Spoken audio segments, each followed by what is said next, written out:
20% projects come in all shapes and sizes. We have left it open-ended on purpose to allow you maximum flexibility when it comes to starting your project. That being said, for the students who are completely stuck, we do have a few recommendations. One really awesome weekend project is working on an online format to teach other students. That is, learn something over a weekend, then teach it online. The reason that this is one of our go-to projects is because it's often very fun and interesting to learn about a new topic or dive deeper into a topic you're already excited about. Then take that knowledge and share it with others. Furthermore, the use of the online format, as we saw with Dream AI, just has fewer logistics and is overall faster to execute. A virtual workshop is great because people can hop on from anywhere, their computer, their tablet, even their phone. Finally, it's incredibly scalable because it's not limited by location or finances. In fact, one of our students even started off with this online format, then expanded it into a full-time tutoring group with more than 25 students and even got featured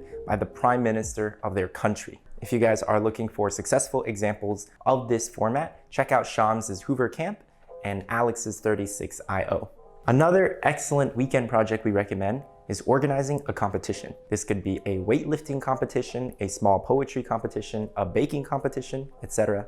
Have students pay like $5–10 to compete and then donate the proceeds to charity. This one might be a little bigger in scope than a weekend project, but you can minimize the risk by starting out and inviting a few friends to compete. The process of getting 3 to 4 friends to join will also set the base for bigger and better projects to come. And if the competition goes well, you can always turn it into a recurring event, like a monthly competition, and gradually aim to increase participation and the rewards over time. Finally, in terms of making your project unique and simultaneously crafting a double edge, I recommend trying to tie together 2 of your passions together into a single project. No matter what you choose though, just make sure it satisfies all the requirements of I+, with a special emphasis on I.